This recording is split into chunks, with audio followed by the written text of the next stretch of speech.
Early 1945. A thin layer of snow blankets the skeletal remains of a German village. The air smells of wet ash and diesel. Inside a Sherman tank, Corporal James Hendricks grips the controls, his breath fogging in the cold metal belly. The convoy inches forward, 6 tanks, 30 men. Every window is a threat. Every pile of rubble could hide death. Then it comes. A flash, a hiss, a sound like tearing steel. The lead Sherman erupts in a geyser of flame and black smoke. Men scream. The column freezes. Somewhere in the wreckage, hidden, silent, invisible, a 17-year-old Wehrmacht soldier clutches an empty tube. One shot, one kill. He slips back into the ruins like smoke. This is the Panzerfaust, a disposable rocket launcher so simple a child could fire it, so deadly it could stop the most powerful army on Earth. For months it haunted every Allied advance. Tank crews called it the Fist of Terror. But wars are not won by fear alone. And the Allies, desperate and relentless, were about to deploy a counterweapon so unglamorous, so improvised, it would be forgotten by history. If you love stories hidden behind history's headlines, hit subscribe so you never miss what comes next. The Panzerfaust was born from desperation. By 1943, Germany was losing. Soviet T-34s crushed the Eastern Front. American Shermans rolled through Italy and France. The Wehrmacht needed something cheap, mass-produced, and lethal, something that could turn a single infantryman into a tank killer. Engineers at Hassag in Leipzig delivered. The Panzerfaust was a steel tube packed with propellant and topped with a shaped charge warhead. It weighed 7 pounds, cost less than a rifle, required no training. A soldier aimed, squeezed the trigger, and a jet of superheated copper pierced armor like paper. Effective range 30 meters. Penetration up to 200 millimeters of steel. Germany produced over 6 million units before the war ended. They armed Hitler Youth, Volkssturm militias, and exhausted veterans. In the rubble of Berlin, Cologne, and Aachen, the Panzerfaust became the ultimate urban weapon. One hidden shooter could paralyze an entire column. Fear spread faster than fire. Allied tank crews knew the statistics. Sherman armor 76 millimeters at best. Panzerfaust penetration double that. Survival depended on luck, speed, and prayer. But luck runs out. Speed becomes hesitation, and prayer does not stop molten copper. Something had to change. The Sherman tank was never designed to fight the Panzerfaust. Built for speed and mass production, it prioritized reliability over protection. Its armor was thin, its profile was tall, and when a shaped charge hit, the interior became an inferno. Crews called them Ronsons. They lit up on the first strike. By winter 1944, Allied intelligence had collected hundreds of after-action reports. The pattern was clear: ambushes in close quarters, narrow streets, bombed-out buildings, cellars and alleyways where German soldiers waited, invisible until the last second. Once the Panzerfaust fired, the shooter often escaped. The tank burned. Morale crumbled. Generals demanded solutions. Engineers scrambled. Some suggested thicker armor, but that meant slower tanks, delayed production. Others proposed standoff weapons, but urban combat didn't allow distance. The truth was brutal. Technology alone wouldn't solve this.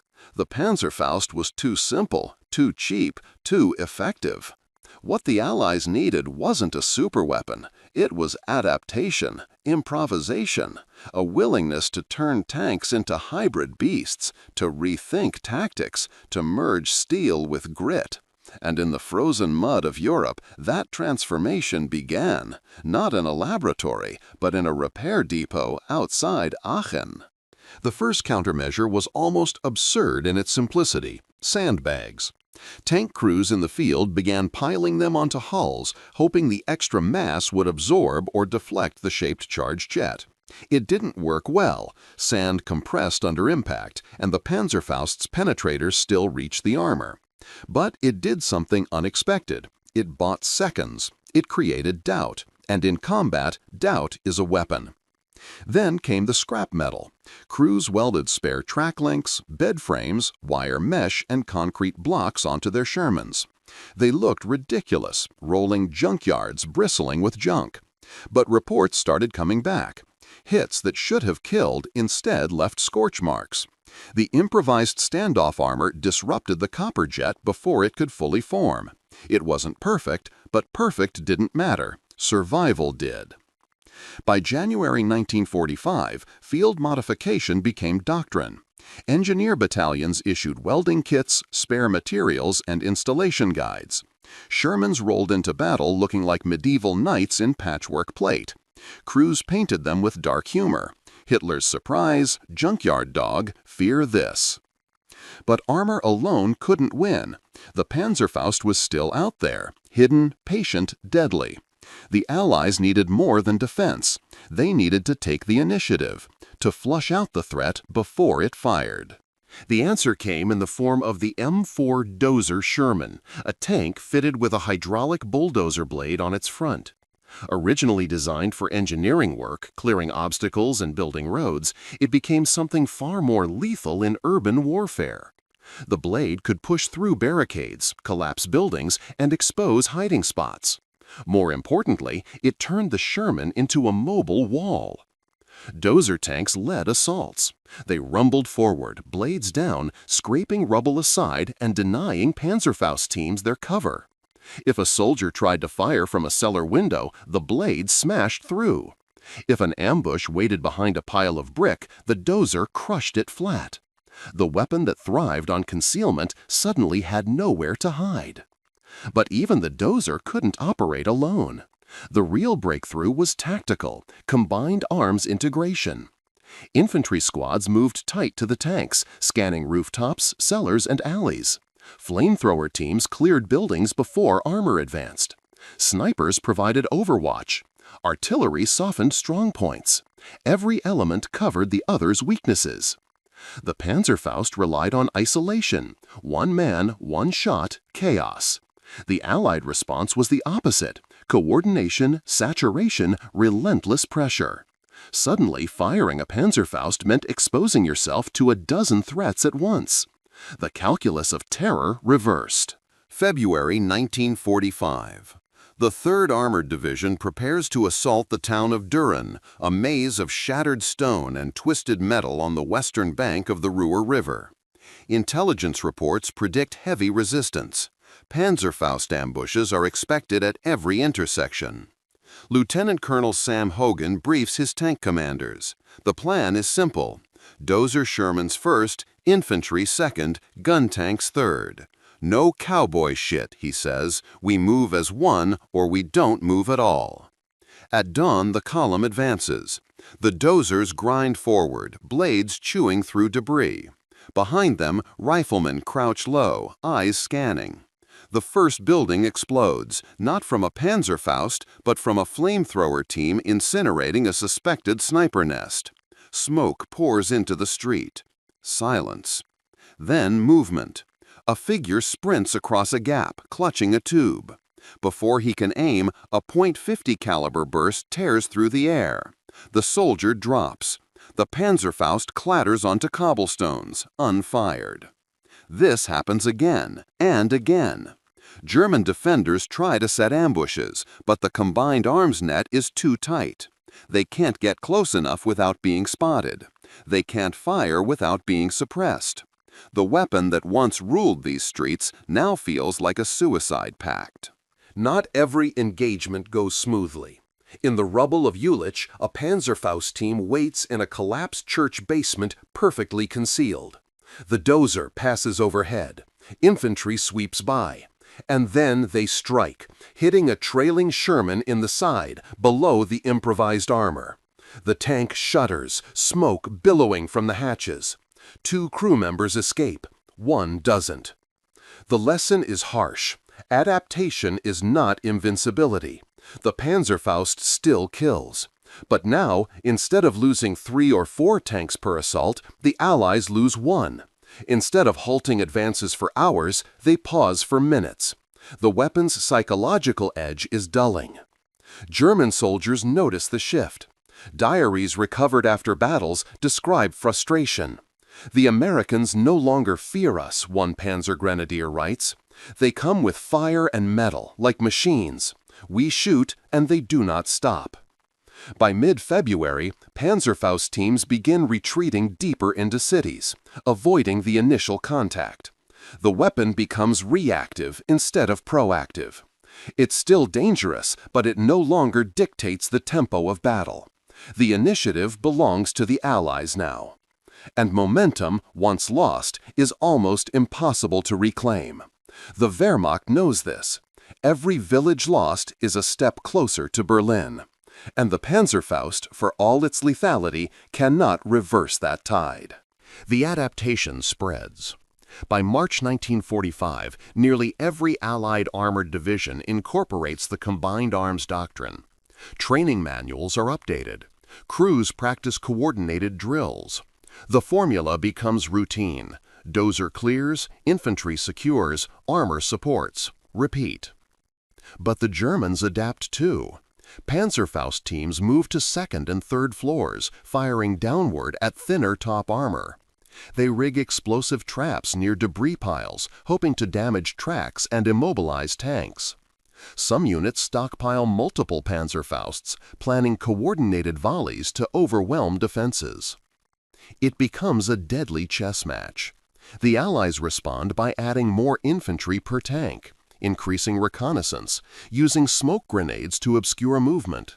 Flamethrower teams burn entire blocks before armor enters. Artillery strikes suspected ambush points preemptively. The cost is high on both sides. Allied casualties increase as infantry pushes closer to danger. German losses skyrocket as their positions are systematically destroyed.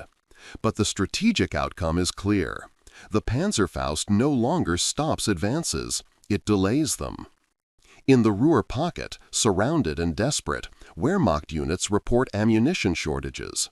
Soldiers are issued 1 Panzerfaust each. Use it wisely or die with it. The weapon that once seemed infinite is now rationed. The psychological shift is profound. Fear, once the Allies' burden, now haunts the defenders. April 1945. The American Ninth Army crosses the Elbe River, pushing toward the heart of Germany. Resistance stiffens near the town of Tangermunde. Hitler Youth and Volkssturm units, some as young as 14, clutch Panzerfausts in trembling hands. They've been told 1 shot can stop a tank. They believe it. The assault begins at dawn. Dozer Shermans smash through barricades. Infantry fans out. A boy steps from a doorway, raising the tube. An American soldier shouts. The boy freezes. For a moment, everything stops. Then a rifle cracks. The boy falls. The Panzerfaust rolls into the gutter. This scene repeats across Germany. Teenagers with weapons they barely understand, facing soldiers who no longer hesitate. The Panzerfaust remains lethal, but its wielders are no longer the hardened veterans of 1943. They are children, old men, and conscripts. Desperation replaces skill. Allied commanders issue orders. Avoid unnecessary casualties, but do not slow down. The war is almost over. Every delay costs lives. The Dozer Shermans keep rolling, the infantry keeps pushing, and the Panzerfausts keep firing. But the outcome is no longer in doubt. The terror weapon has become a symbol of defeat. In the streets of Magdeburg, a veteran Panzer Grenadier named Erich Müller crouches in a cellar, his last Panzerfaust across his knees. He's 34, a survivor of Stalingrad and Normandy. He knows what's coming. The rumble of engines grows louder. Dust falls from the ceiling. He hears the scrape of a bulldozer blade, the shout of American voices. His hands shake, not from fear, but from exhaustion. 5 years of war, 5 years of retreating, and now this. A single shot against an army. He climbs the stairs, peers through a shattered window. The street is full of steel. Shermans everywhere, infantry moving between them like ants. He could fire, maybe hit one, maybe kill 3 or 4 men. And then what? A dozen rifles would cut him down before the smoke cleared. Erich sets the Panzerfaust down and walks away. He's done. Not because he's a coward, but because he's seen enough to know when a weapon is obsolete. Not technically, the Panzerfaust could still kill, but strategically, tactically, psychologically, it no longer matters. 2 days later, Magdeburg falls. The weapon that terrified an army lies forgotten in a cellar, covered in dust and silence. April 30, 1945. Adolf Hitler dies in his bunker.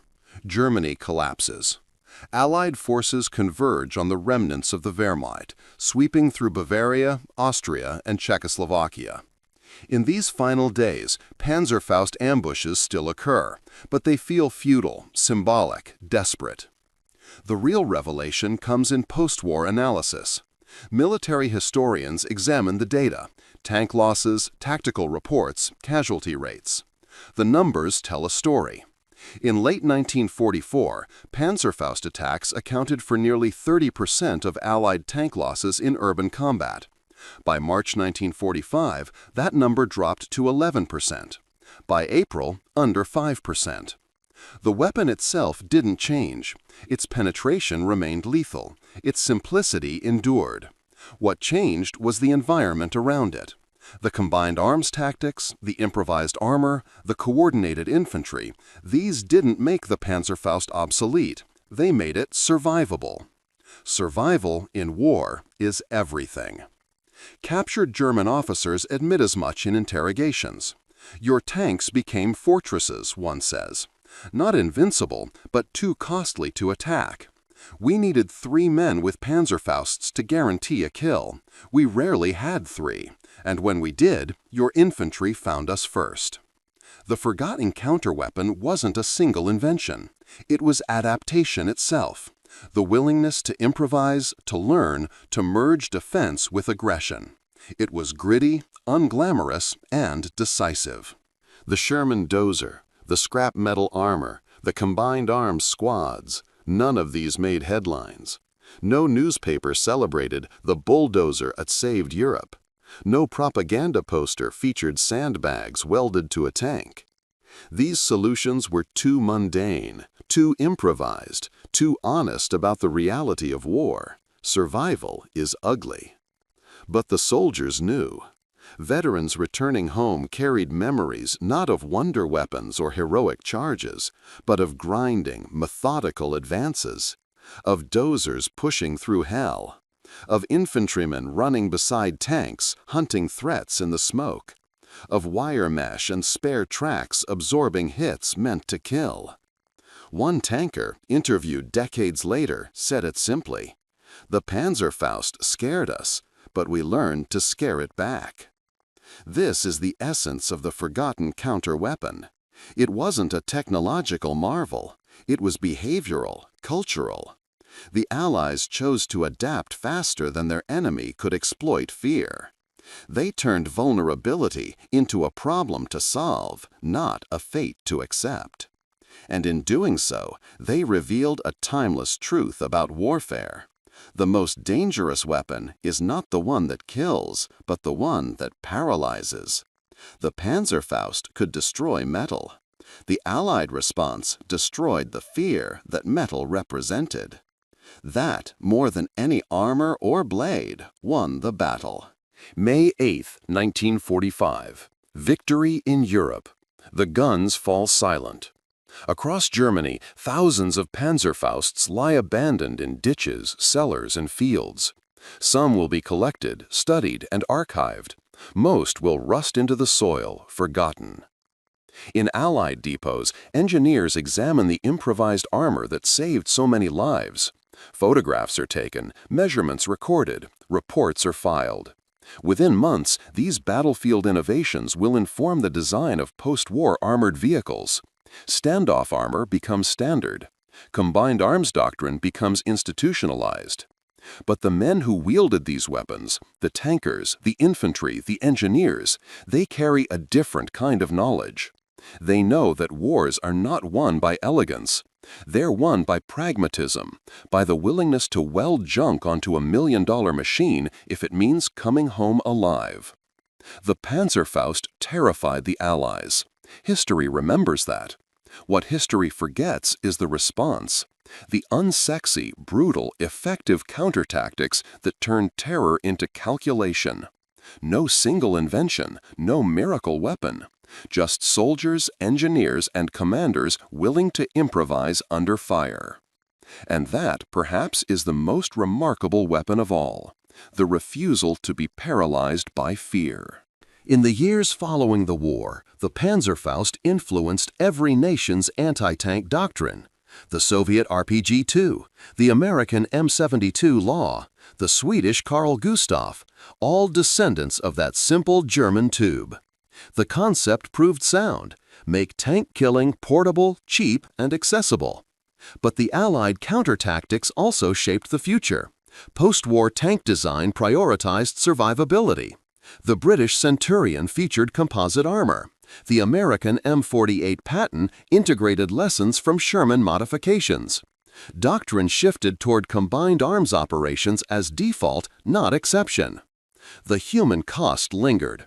Thousands of Allied tankers died to Panzerfaust strikes before the countermeasures took hold. German soldiers, many of them teenagers, perished firing weapons against overwhelming odds. The Panzerfaust's legacy is not just tactical. It's a reminder of desperation's creativity and cruelty. Veterans rarely spoke of it. When they did, they described not the weapon, but the feeling. The sudden flash, the metallic shriek, the moment between recognizing danger and experiencing it. And then, later in the war, a different feeling, confidence. The knowledge that they could push forward, that the terror had been tamed. War memoirs mention the Panzerfaust. History books catalog it. But the improvised armor, the dozer blades, the infantry coordination, these fade into footnotes, overshadowed by larger narratives. Yet they saved thousands of lives. The Panzerfaust was a brilliant weapon, simple, cheap, deadly. It should have been unstoppable. And for a time, it was. But wars are not won by weapons alone. They're won by the people who refuse to let weapons dictate fate. The Allied response to the Panzerfaust wasn't glamorous. It didn't inspire movies or monuments. It was sandbags and scrap metal. It was bulldozer blades and coordinated infantry. It was the unglamorous work of survival, repeated 1,000 times until survival became victory. This is the lesson buried in history's margins. Adaptation beats innovation. Pragmatism beats perfection. And the willingness to look ridiculous, to weld junk onto million-dollar tanks, to push through hell with a bulldozer blade, that willingness saves lives. The Panzerfaust terrified the Allies, but fear only wins when it goes unanswered. And the Allies answered, not with a wonder weapon, but with grit, improvisation, and the refusal to be paralyzed. If this story moved you, share it so more people can discover the truths time almost erased.